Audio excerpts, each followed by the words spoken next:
சின்ன திரையில இப்போ ரொம்ப பரபரப்பா ஓடிட்டு இருக்கிற சீரியல்னா அது நம்ம சிறகடிக்க ஆசைதான். அங்க கிருஷ் மேல மனோஜுக்கு எப்படியாவது ஒரு பாசம் வரணும்னு ரோகிணி போட்ட திட்டம் என்னமா ஒர்க் அவுட் ஆச்சு பாருங்க. மனோஜை மிரட்டுறதுக்காக தனக்குள்ள பேய் வந்த மாதிரி நடிக்கிறா ரோகிணி. ஆனா அது கிருஷோட அம்மா கல்யாணியோட ஆவின்னு சொல்றா.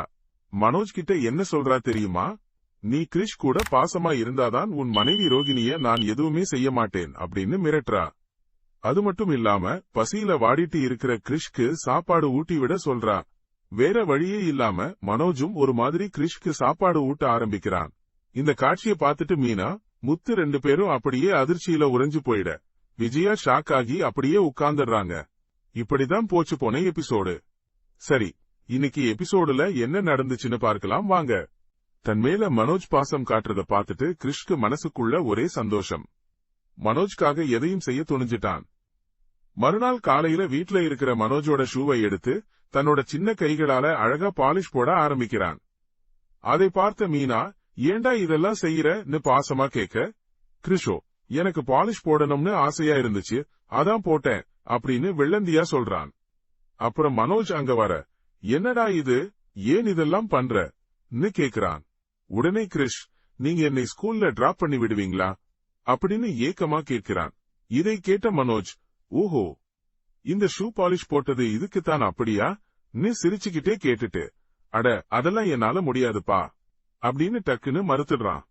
கிருஷுக்கு டிராப் பண்ண மறுத்த மனோஜ் ரோகிணிட்ட திரும்பி, நான் சொன்னது கரெக்டான ரோகிணின்னு கேட்கிறான். ஆனா அங்க ரோகிணியோட முகம் அப்படியே சட்டுன்னு சிவக்க ஆரம்பிக்குது. இதை பார்த்த மனோஜ்க்கு மனசுக்குள்ள ஒரு கலவரம். ஐயையோ, மறுபடியும் அந்த ஆவி வந்துடுச்சான்னு பதறிப்போய் தான் சொன்ன முடிவை அப்படியே மாத்திக்கிறான். சரியா போச்சு, நானே உன்னை ஸ்கூல்ல விட்டுடுறேன்னு உடனே சொல்றான். இதே நேரத்துல ரவியும் கோவாவுல நடக்க போற உணவு திருவிழாவுக்காக கிளம்பிக்கிட்டு இருக்கான். அவன் மனோஜ் கிட்ட என்னையும் ஏர்போர்ட்ல டிராப் பண்ணி விடுடான்னு சொல்லி அவன் கூடவே கிளம்புறான். தன் மகன் மனோஜோட இந்த திடீர் மாற்றத்தை பார்த்த விஜயாவுக்கு மனசுக்குள்ள ஒரு சந்தேகம். எல்லாரும் கிருஷுக்கு சப்போர்ட்டா இருக்கிறதுனால நமக்குத்தான் பிரச்சனை வரும் போல இருக்கே அப்படின்னு தனக்குள்ளேயே யோசிக்க ஆரம்பிக்கிறான். விஜயாவோட தோழி கோமதி கிருஷை அவங்க தத்தெடுத்து வளர்க்கணும்னு ஆசைப்பட்டு வீட்டுக்கு வராங்க.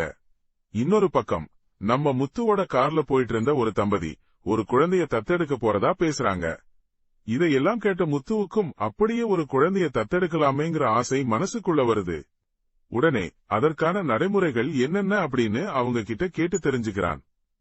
அப்புறம் வீட்டுக்கு வந்ததும் மீனா கிட்ட, யாரோ ஒருத்தர் கிருஷை தத்தெடுக்கிறதுக்கு பதிலா நாமளே அவனை தத்தெடுத்து கொண்டா என்ன அப்படின்னு கேட்றான். இதை கேட்ட மீனா அப்படியே ஷாக் ஆகி நிக்கிறான். இதுக்கப்புறம் என்ன நடக்கும்? முத்துவோட இந்த புது முடிவுக்கு மீனா என்ன சொல்வா அப்படின்னு பாக்கலாமாங்க அடுத்த எபிசோடுல. ட்ரெண்டிங் நண்பன் சேனலை சப்ஸ்கிரைப் பண்ணுங்க. இந்த வீடியோ பிடிச்சிருந்தா லைக் பண்ணுங்க, ஷேர் பண்ணுங்க. அடுத்த வீடியோல பார்ப்போம்.